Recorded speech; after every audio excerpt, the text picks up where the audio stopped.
Here's Parks Associates' SmartTechCheck podcast with Mark Vina. Hi, everyone. My name is Mark Vina, leader of Parks Associates' Smart Home Research Practice, and welcome to the SmartTechCheck podcast, where we cover all consumer tech topics that are smart home, home automation, security, and console gaming related, and much, much more. Today is Tuesday, July 20th, 2021. I hope all of you are safe and well.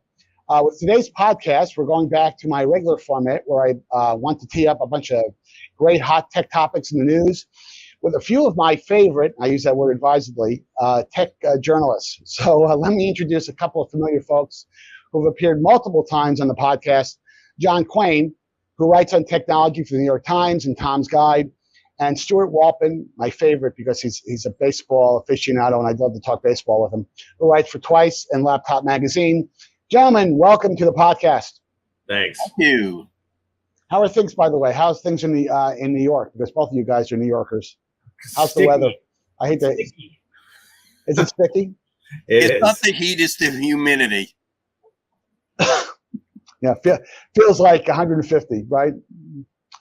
But Yeah, very you guys have been down to Houston. You know what Houston's like when it comes to. I mean, I lived there for 10 years when I worked for Compaq. Houston's tough. You know, I'm in Dallas right now. Dallas gets hot, but it's not Houston. It's not Houston. Key West, New Orleans. Bad places to be. Well, they've been great to visit, but not Very really sticky in the summertime. Yeah. Well, hey, listen, we got a bunch of great tech topics I want to tee up. Our other cohort, Rob Pecoraro, he had the audacity to cancel on this because he had something else. That really bothers me, but we'll probably invite him again to the next time we do this. But let's tee up those topics right off the bat. And the first one I want to tee up, and Stewart, this was your topic. And I imagine I could be wrong, but my Inspector Clouseau-like instinct tells me that you probably have a real-life experience with this question. And about how many streaming services do consumers subscribe to on, like, for example, and we do have some data on that, but for you personally, how many do you subscribe to, and is there a practical limit? Well, from a professional point of view, I subscribe to, I think, all of them. Well, I'm not on Univision. I haven't gotten to Discovery Plus yet. But I'm Amazon, Disney Plus, Apple TV, Netflix, Hulu, and I'm sure I'm leaving somebody out. But there's also this growing number of free ad-supported sites that I've been looking at: the Crackle, Plex, Zumo, Popcorn Flicks, Canopy, and there's like a dozen of these and more, which are essentially, they have a couple of name films that they've managed to license, then they fill it out with all of these direct-to-video and public domain films and old TV shows, and every 15 minutes or so they put up a series of 3 to 5 30-second TV spots right smack in the middle of a scene, often in the middle of dialogue. And so you have all of those. But it's very insightful that you talked about the personal experience. I had heard of this documentary about a Harlem music festival the same year as Woodstock, and I know it was Summer Something, and I could not remember the name of it, and I couldn't remember what streaming service it was on. And I did a web search on it, and then my wife remembered what the name of it was. It's called Summer of Soul, which is highly recommended once you find it. And I go to Hulu, and it's not listed on at the top of the list. It just recently come out. And so the biggest problem is that it's really difficult with all of these choices. You hear something that you want to watch, and you cannot figure out where it is and how to find it. And I think this is just a growing problem that will eventually get solved. But right now, it's a real big issue on top of how many services will people subscribe to.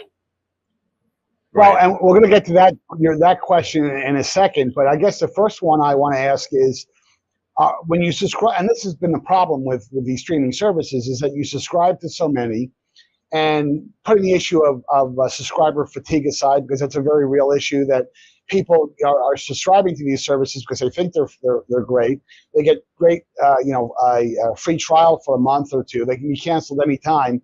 And a lot of consumers, frankly, feel that, hey, if I'm not seeing real value on it, if it's not sticky in that I'm not seeing real content that I really care about, they'll cancel the service because it's so easy to do. But the question I have for you is, are you finding that you're saving money? Did you see, if you blew up your cable subscription, have you done the math on, well, hey, I'm subscribing to 4 or 6 streaming services, and this beats having a subscription with Comcast or Cox or whoever you use in New York? Well, I mean, for me anyway, that's not a question I can answer. Simply because I have to subscribe to get everything, so I have firsthand experience with everything in order to write about it. But I think the main issue there's 2 issues here. One, you're right. A lot of people, it's easy to cancel, so the sites themselves have a huge churn rate as a result, which is why they keep churning out new content. But the second and most important thing, I think, for all of these services, and what keeps people from cutting off their cable for the most part, is sports. None of these services, other than the HBO, ESPN, Hulu grouping, really provides especially local live sports. And as long as local live sports is only available through your cable provider and a cable TV channel, most people, or at least I should say sports fans, will be unable to cut themselves off from cable. And I strongly suspect that some of the leading providers, including Disney, which obviously owns ESPN, is really looking very hard at trying to co-opt not only the national, but some of the local live sports things that would make it easier for consumers to do that switch over. But how that's going to happen, when that's going to happen, I think that's a big issue. Well, for now, I think people are stuck with cable if they're sports fans. Well, it's John, also John, you go ahead, John. I mean, the other one I subscribe to is the Criterion channel, because they have all the art movies, and that's the actual extra one that I subscribe to, in addition to the ones that Stewart mentioned. But I just recently moved, so I went through this, and I have 2 homes, so I have 2 different systems. I test satellite, I have cable. They set it up so that when you want that one station like TCM, it's a jump of about $50 a month just to get the one station. They do the same thing to Stewart's point about ESPN. Oh, if you want ESPN, then you have to get the next package, and there's no a la carte way to buy it, and that's brutal. So in one home, I have TCM but no ESPN. In the other home, I have ESPN but no TCM. I mean, it's just because the packages are so expensive. I mean, we're talking over in New York City, well in excess of $200 with no HBO. So it's ridiculous. Yeah, very disappointing. Well, and the irony is that most we have data that supports this, but most consumers, when they have a cable subscription or a non-streaming service, they're watching the same 10 to 12 channels 80% of the time. And to Stewart's point, none of those channels are local news, local weather, and local sports. So people are kind of married to, well, where else am I going to get that if those services are not available on a streaming service? So it's an interesting problem. I do want to tee up the next topic. Yes.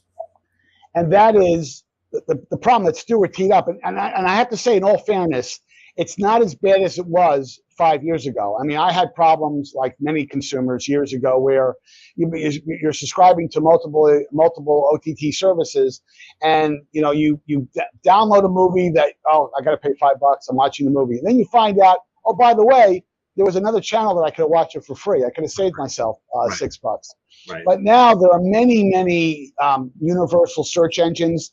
Xfinity does actually a pretty good job, although you've got to be a Comcast subscriber.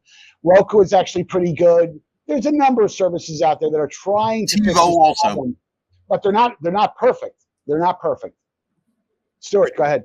Well, I mean, the problem is on the universal searches, there's always a suspicion, for instance, with Amazon, which is always going to point you to the content which you have to pay Amazon to get. And so it's very hard and a lot of times to trust these. The second thing is on the universal searches, a lot of times when titles have common names or not easy to understand names, they don't always understand what you're asking for. Right. And they don't tell you when it gives you the list of things whether or not you actually have to pay for it or not. Some do. Roku has been very, very good about this. I've had very little problems using the voice search on Roku. Apple a little less so. Amazon even less so, because like I say, Amazon always puts their content up front, so you have to weed through it to find actually where you can get it for nothing. So I think the solution isn't necessarily just the universal search, but I think they're both hardware as well as service-oriented solutions. For instance, just today, we heard rumors that Comcast and Viacom are talking about some sort of a merger streaming deal for regions outside of the U.S., but obviously, if something like that happens, I think what we're going to see is some consolidation, because so many of these streaming services are in such competition with the monsters of the industry, the Netflixes, the Amazon Plus, the Amazon Prime, and the Disney Pluses are killing the other services. And it's also why I think you're seeing so much original content, because of this churn rate to try to hold viewers. So I think that over the next year or so, you're going to see some more hardware solutions to try to consolidate some of this and create better search engines, as well as some service mergers to try to consolidate the content into easier to digest packages. Yeah, we'll see. Stuart, I have to tell you, Stuart, that I'm offended that you implied that Jeff Bezos, who made history this morning, would actually prioritize Amazon video demand paid content in a search engine so that he can get that extra $3.99 from you. So that really bothers me that you think Jeff Bezos would do something like that. Considering he's not in charge anymore, maybe they won't do it anymore. Right. John, go ahead. John. It's been a problem for years. I agree with Stewart. Roku has done the most work on it. So they work the best if you're trying to search across multiple platforms. By far and away, they're better than anybody else. They just put the work into it, because you need the metadata, and nobody would agree to, what that metadata should be. So remember that ad years ago on TV, that IBM ad? Bring up any movie you've ever seen that was made, and it did this whole thing. A guy at a bar ordered whatever movie. Well, we still don't have that. And it's like 25 years later. And the reason is they wouldn't agree to this metadata. So you can't search for every movie with Clint Eastwood across every platform, because they just don't have the data out there. Grace Note was another company that did a lot of work on it. They did all the work searching for music on CDs. They just did the grunt work and sat down and basically built the database for it. So they were well on their way to it. At the moment, people are using AI solutions. Samsung and LG have tried some AI solutions. We'll see if that gets them any further. But so far, it's still really difficult to find what you want. It's amazing. No, just closing on this topic. I think there's been a lot of improvement. I mean, I think the three of us know that years ago it was a morass, in terms of you could have multiple services, and the problem that I described before, I would frequently have, and it would just drive me crazy. I felt cheated. I'm paying for this other service, and I could have found that show or movie or whatever the content I was looking for. But it's a significant problem, but it has gotten better, and I do think Roku probably has the best solution out there, but there are. I hope it will get better, because I think this is the thing that creates that churn rate frustration that Stewart was talking about before. Let's hit the next topic. This bothers me, and this is not a new topic. This has been going on now for several months. Primarily, a lot of the attention in the media, call it 2 or 3 months ago, it's really about cars, and it still obviously affects cars. But now it's creeping into other things. It's creeping into televisions, where TV prices TV prices used to be the most, negotiated commodity that you could buy in the good old days, where the MSRP would be at X, and you could buy that TV for 15, 20% less, at retail or online. And it really is a problem right now in terms of it's affecting just about anything that is utilizing intelligent silicon, an ASIC, those prices are starting to come up. So, John, I want to start with you. What are your thoughts on that particular topic? And you think ultimately it's going to affect consumer purchases? Are they going to delay purchases until they see some relief? I think there'll be a little relief coming down. I mean, you can't just build a fab plant, a fabrication plant. I mean, that's just not something that you can do very quickly. And we're definitely underbuilt as far as, North America and Europe are concerned. And in Asia, they built more fab plants, but that's certainly an issue. But I do think it's going to straighten itself out within 6 months or so, just because demand, as you just pointed out, demand will start to slow. A lot of people bought laptops during the pandemic. They were back ordered. Televisions, the same thing. With the huge demand for TVs. So I think that market is kind of saturated, so I think it will sort itself out. But you're right. I'm seeing it in televisions just because I review a lot of televisions, and a couple of times recently, by the time I finished the review to when it actually got published at Tom's Guide, the price went up on the TV. And I've never seen that before. I mean, never. The editors usually say, hey, the price is $50 less or $100 less. But to see it go up was just a shock. Right. Never happens. Never. Well, and if you're a TV manufacturer, and TV manufacturing is not the kind of business that, hey, if the three of us decided let's go into the TV business, right. That's probably not a business we wouldn't want to go into because of the capital costs, and the margins are not that great because of the panels and et cetera, et cetera. But it's the first time I can remember where a category is coming up in pricing, because like you said, John, that just hasn't happened in our lifetimes in the last few months. So I want to get Stewart's view on that. Well, on the cell phone side, the first thing I want to say is that I believe the last story I heard was that TSMC, which is one of the major chip suppliers for Apple, is building a fab plant in Arizona. And obviously Samsung has built a fab plant in Texas, which unfortunately was hit by the big freeze in February that closed it down, which contributed to the problems. That Samsung is a big fab operation. But I think two things you're going to start seeing. I think you're going to see a lot more variety of fab. They're not easy to build, but I think a lot of these companies are beginning to diversify and build new fab plants to try to cut down on the funnel, to open up the funnel. That's the first thing. The second thing is, I think a lot of people are going to start following what Apple is doing, which is developing their own chips. Right now, we know that Google is developing the Whitechapel chip, which is what the code name is, the chip that they'll be using in the next generation of Pixel phones that'll be out this fall. And both Xiaomi and Oppo in China are rumored to be developing their own chipsets. And I think these are all efforts to get out from the MediaTek, Qualcomm, off-the-shelf chip issue, so they're not at the mercy of what few fab makers there are out there, that they can institute their own designs, so they're not caught up in the wave of everybody asking for the same chips at the same time, that they can schedule their fabs for when they need them and have a certain degree of priority because they'll be better customers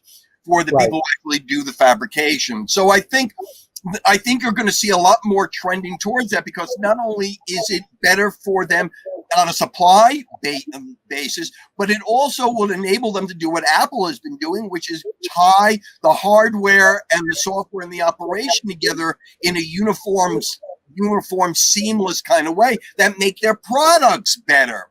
So I think we're going to see a lot more of these companies developing their own chip designs, their own ARM designs, in order to escape the tyranny of the off-the-shelf supply chain, as well as to improve the workings of their own products.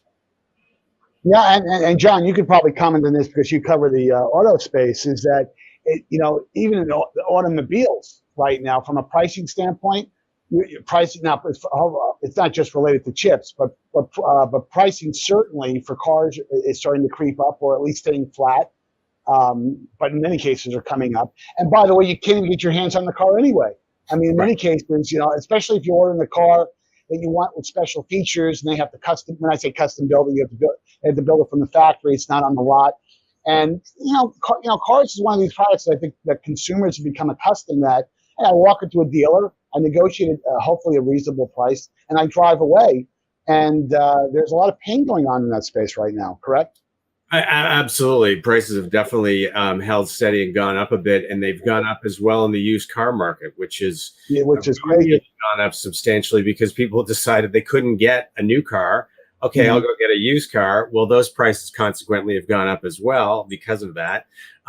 Yeah, the chip shortages really impact cars because we have hundreds and literally hundreds of microprocessors in cars and ECUs and stuff. So when there's a couple missing, they were even trying things like, okay, we can't get that particular ECU. So what we'll do is we'll build the car and then we'll park it and wait for it to come out. Right. So they have lots full of cars sitting there waiting for chips to finish. Unfinished, yeah, unfinished good. Yeah, no, it's crazy. Yeah, so it is crazy, and the pandemic sort of heightened all this too because there was the chip shortage, and then you had people saying, I'm not so comfortable on public transportation anymore, and they've been buying cars like crazy, so Yes. it compounded the issue. Well, let's hope for happier news next time we do the podcast, which is probably unlikely because we're going to do the podcast again next week. So I don't think good news is going to happen that quickly.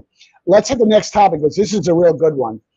And John, you brought this up, Right. and here's the reality. And by the way, we've got to be very, very fair. This Pegasus project is not just with this Israeli company. There's a number of companies in the Middle East that have products like this. But John, I'll let you kind of tee this off. But to me, this raises really interesting issues about the brand reputation that Apple has, and that Apple is perceived to have this impregnable phone. Android phones have always had a bit of a wishy-washy reputation for security because it's a much more open operating system. But describe the problem to the audience and why even consumers should care, not just diplomats or business people or people that have been kind of the target of this problem. Right. I mean, it's all about surveillance. So, even if you're using an Apple product, there are many companies that will break into it and can easily hack into an Apple products. That's just not the case that you can actually keep something secret on it. In the same way, people made programs that could break into all sorts of other corporate systems or break encryption systems. The question is, what do you do with that product once you've made it, or surveil people via, all sorts of different ways on the smartphones or computers, using the cameras, all these different things that are going on. Many companies or countries have rules about where you can sell products like that. But the main problem that companies are coming up against is, today's freedom fighter is tomorrow's dictator, right? That's the problem. So you supposedly sell your product to a legitimate company, maybe a pro-democracy company that seems a free place, but then they turn around and use it for nefarious means, and you really don't have any control over it. Right. NSO is the company that owns Pegasus. Exactly. They have come under criticism from journalists like myself and others many times before. This isn't new to them because their software is clearly used by companies and countries and dictators to go after people who are fighting for democracy, activists who are making demonstrations, and journalists. And some of these journalists have been killed. So it's a pretty serious issue. But I think it sort of reflects technology companies, what they face now in general, because if you sell a product to a company or a country, how do you know it's going to be used for good and not evil, basically? If you decide to work in China and you give them information and data that they demand that you give them in order to work in China, Yahoo has run into problems with that, where people disappeared because Yahoo gave the Chinese government information. So I think you're going to see this issue more and more, despite the best intentions. It can really put a company in an awkward, difficult position. Well, I want Stewart to react to this observation, in that the situation you have right now is that iPhones have to be jailbroken, frankly, for you to do some nefarious stuff. And jailbreaking, for those people who don't know, it's a fairly not sophisticated, but it's not an easy thing to do. You got to get a hold of the person's phone. You got to get past their password to install the app. It can be done, but there's issues with it. What's scary about the Pegasus implementation is apparently that you can send a text message in iMessage format, and if you're, call it, not, I won't say stupid enough, but you're ignorant enough to hit on that link, it automatically downloads that spyware piece and it infects your phone. And I think that is kind of a game changer if that's true. And the thing that I want to get Stewart to react to is that, Apple again has this reputation for their phones are relatively impervious, But but even a few years ago when Apple had that problem when the FBI kind of went after, no, they didn't go after, well, they did kind of go after Apple, asking Apple for assistance to break into a phone. I think it was the San Bernardino killer. Yeah. Yeah, if I recall, my memory's actually still holding together. The fact that I pulled that one out, yeah, it was, and they steadfastly said, hey, we're not going to help the FBI do this. Yet the FBI was able to get tools to be able to crack those phones and get into them. So where does this whole morass take us, Stewart? Well, first, just on the iPhone side of things, the perception, I think, has to be interpreted the right way. The perception of Apple being better at security. What puts Apple above Android? And first of all, I think I just saw a figure today that 63 or 69% of Android apps are security present security vulnerabilities. What Apple is good at is not necessarily providing or being invulnerable, but reacting very quickly. Mm-hmm. From what I understand of the iMessage thing that you were talking about was that it can send the system, the Pegasus or whatever the system is, can send a iMessage that would be invisible to the recipient. And as soon as the recipient receives or reads the message, it does whatever it does in the background. I think it's that insidious. Right. That's what my understanding of the technology was. So I think what Apple will try to do is, for instance, they just updated iOS to 14.7 just yesterday. And so my suspicion is now that they know that this vulnerability is there, that they will do something to try to block it, add something to the iMessage thing that will block those sorts of things. I don't know whether or not, if you're a consumer, whether or not if you limit your text messages, which I did a long time ago, to only people in my contact list. I don't know if that's a solution or not. I have no idea. But I did that a long time ago simply because you get too many of these spam texts. So I just limited text to people in my book. But, yeah, and I have to just jump in there for a second because we only got a few minutes left here, is that I have noticed, and it just can be my imagination, but I don't think it is, over the last couple of months, I have gotten an unheard of number of spam-based text messages. And anytime someone texts me, even it's not the Nigerian Prince emails that you find in your junk folder, but when I get a text message that says click here to get a deposit of $10,000, I pretty much know that it's a problem. They're looking to get me to try to download something onto my phone, but it must work because there's a lot of folks that they don't know any better, and they click on those links. So the phone has now become the new attack point. And not just, again, I have to say this, consumers should care about this because it's not just at the government level. It's not just at the James Bond. We're going after someone who's obviously may have nefarious, motivations. It could happen to the average person, And by the way, not just by bad state actors or bad groups, but even people who want to stalk somebody, there's lots and lots of tools you can buy on the market, that they're supposedly for, honest surveillance purposes, but they're being used for bad things. And it's kind of scary. Absolutely. And their corporate clients are their biggest customers, actually.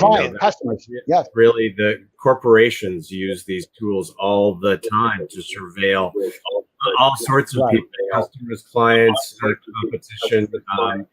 Just think of Palantir, right? Which is sort of the dark lord of data analysis. They've been caught up in all sorts of behavior and corporate things Yep. and shenanigans. So yeah, it's out there, it's happening. I think a lot of companies should ask themselves, though, what do I do if this happens to me, and what should my position be, and actually get those answers together before this happens to them.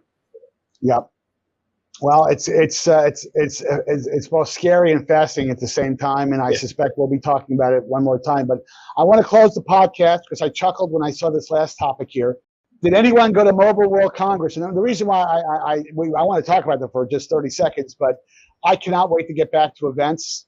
Park Associates is planning a big kind of, we're assuming CES is going to be a big deal, and that's my plug for Park Associates because we're looking for speakers right now, and it's historically been a tremendous event for the company. But I'm looking forward to seeing the two of you guys, including Rob, at CES. But John, you didn't go to Mobile World Congress. I did not, and I love Barcelona. I mean, I have friends in Barcelona. I love the place. I love the food. I love all the Gaudi architecture and artwork and stuff. I love Barcelona.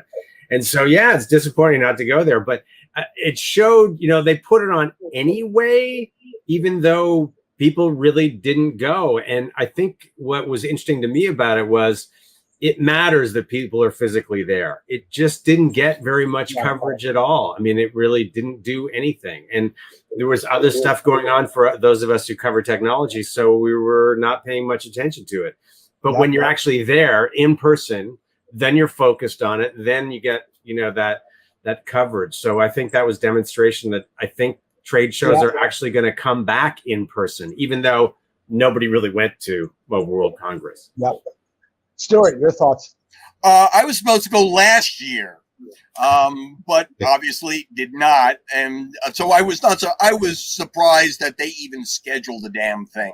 Right. But I was talking to a group of reporters this morning, coincidentally, and we were talking about CES, and I've already made my reservations, but I made them cancelable because given what's going on right now, there's just no possible way in the universe to know what the world is going to be like in January.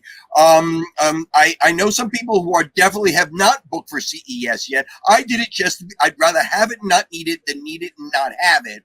But also the same question rises with CEDIA, with NAB. So I think a lot of these shows, I think there's a lot of decision making going on. So the only advice I'd give to people who are watching, listening, or otherwise enjoying this podcast is that hope for the best, expect the worst. Well, you sound like you're describing the Yankees this season. But it's actually a Mel Brooks song from the 12 Chairs. Well, the only thing I'll close on is that I think this CES that's planned for January, and I have a relative who runs the entertainment area at MGM Grand, and he's always plugging me in what's going on there. The bookings are up. A lot of space has already been consumed. It's hard to get reservations there. There is kind of an assumption that this will be the coming out party for the entire consumer tech space. So if it, God forbid, and I'll be very explicit about that, if that were to get canceled, I would hate to say what type of signal that sends to the market. But I will tell you for what it's worth that what I'm hearing is that people are assuming it's going to be a big deal, and I know that my firm is right now planning to have a significant presence there. So, but anyway, guys, listen, thanks for your time, John and Stewart. Please, let's definitely. We've got to grab a drink and beer because I haven't seen you guys in a long period of time, and you owe me drinks, so I need to find you guys anywhere. And I will track you down when I see you in Vegas. Thanks for taking the time to join me for today's podcast. For our viewing and listening audience, please subscribe to the SmartTechCheck podcast on YouTube and Apple Podcasts, and follow us on Facebook, LinkedIn, and Twitter. And until next time, have a great week.